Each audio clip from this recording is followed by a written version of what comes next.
Hi, how are you? It's been a while since I made a video like this, and I just wanted to talk about a few things. These topics are up on the screen now, so you can fast forward to those points if you want, but if you are a subscriber or just interested to know what's going on with the channel, then you'll have a better idea if you listen to all of it step by step. The footage you see in the background is a game called The Crew. It's just me cruising around. I love the environment, the atmosphere, and everything in this game, and it's kind of what I want to talk to you about later on in the video. The first topic is Smite. It might be obvious now, but I will not be making any more Smite videos. I will be focusing on something else. Why? Well, I don't play Smite anymore. And though I watch the competitive scene of it, I have no real interest in playing it. I played it for around 3 years and I think I have had enough really. The main reason behind that was the Australian servers, or I guess I should say the community, is just broken. When I play games like that, I don't like to join large parties. I believe that's unfair. A party of 2 or 3 people, fine, whatever. But when every match is always against a full clan, then it isn't fun. And I'm not trying to brag, but I think I was a good Smite player in the Australian community. I was probably better than average because I played it for so long. I could hold my own if I got ganged up on, and was rarely soloed, but it's not fun if I'm always by myself. I would join matches, see the other team was a clan, and would tell my team to be careful and be a bit more defensive, and it worked. We hardly got the win, because it's a 5-person team versus 5 randoms, but we fought well, and doing that each time just drained me. I would join matches and feel like I had to warn the team that the other team was pre-made, and what we can do to try to resist them. Sometimes we did win, but in the times I played, most of it was against clans because they just joined later on in the night when I was actually available to play it. And I only played it as a hobby, not to try and compete and beat people in it. But it's just not fun constantly seeing the other team as a pre-made all the time. Even if I got dobbed into the game or I was in a party with someone else, 5 versus a party of 2 and some randoms, or 5 people versus 2 parties of 2 or 3 or whatever, that just doesn't work. Not in a MOBA.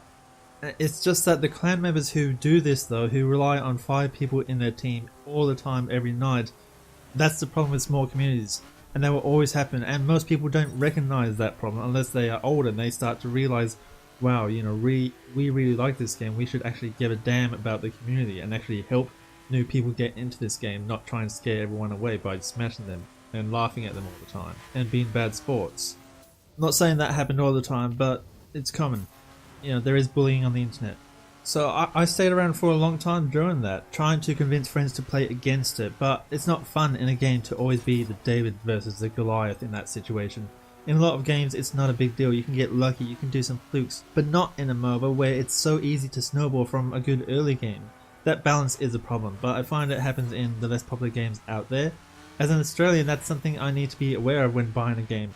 Does it have an Australian community, and does it have a large Australian community? Not everyone down here has fibre, so we need our own servers. It sucks, but that's just the way it is right now. The second thing I want to talk about is Football Manager 2017. It is now out, and I got it. I've played a little bit of the beta, just looking through the teams and things, but I can't make videos of it for a while. I obviously made videos of Football Manager 2016 with a created team, but they were based off of Corby Town Football Club. In real life, that team was demoted. Not in my save, so in the game they are missing, of course. In the series I avoided relegation, so I'm still in that league, but the game obviously doesn't recognise that. So what I will have to do is edit in all the players, the staff, the infrastructure of the entire club, one at a time. That's going to take me a while to get it all right, because this is the first time I've done any editing of the game. Football Manager 2017 is a new game though, a lot of big improvements. I would say it is the most urgent thing I am focusing on for the channel. Problem is I've just got so much uni work at the moment. By the time this video goes up I would have 3 more assignments to do in 2 weeks. One of those is an exam. So just please be patient. Third is guide videos, or more specifically Overwatch guide videos, and why I don't make them anymore. First, I love Overwatch, it's still fun for me. I've been playing it a lot lately. It's my biggest procrastinating game where I should be doing uni assignments. I'm just playing Overwatch instead. And those old Overwatch guide videos took me a lot of time, but as a creator and fan of the game, I have to look at the bigger picture. Why would somebody watch my guide videos over the few others that I run into? Competitive players are sometimes just strong personalities. My guide videos had a lot of editing, and I think I explained things pretty well. My guide videos definitely were not a copy, but they were not unique enough. And when I say that, I hesitate because a lot of the channels make guide videos are large channels before Overwatch came out. So I was always competing against these channels people could trust would be entertaining and helpful. So it's another one of those David vs Goliath issues, but nobody in this case seems to trust David. I'm not a great Overwatch player, and I've never really claimed to be. I just edit a lot into something I believe is good to watch, but there are larger channels I enjoy watching who make easily guide videos in a day. I mean, their footage isn't as good, I believe. They just play some random character and talk non-stop really well. My edited videos, which would take 2 to 3 weeks to make, could not compete with those. So hardly anyone finds those types of guide videos. When I advertise those videos on a place like Reddit, I would just get downvoted because I'm not one of the big channels, at least that's what I assume. A pro player or a large channel would post the same thing but get attention and also 0 comments. Most people on there trust the name but never really gave me a chance, so there's no point in me trying to make guide videos when I'm just talking straight into a pillow into that community. But it's for guide videos in general for any game. I feel like I am potentially bringing people to the channel for the wrong reasons. Guide videos get views, I know that, but I also watch videos myself. I'm not just a creator, I am not a pro player or a very competitive player. That's not what I like in games. I don't care if a player is just playing the class and character they have the most fun with. I even recommend that, as long as it's not screwing your teammates up so much. Games are meant to be fun, so it's kind of wrong for me to fill the channel with guides and encouraging people to subscribe for more guides when there are better channels for that stuff. And I am not so concerned with the meta or being ranked number 1 in search results for something I view as not being fun. I like helping people though, and sometimes I do make a video, edit it and upload it, and realize that it is a guide video before it's finished uploading.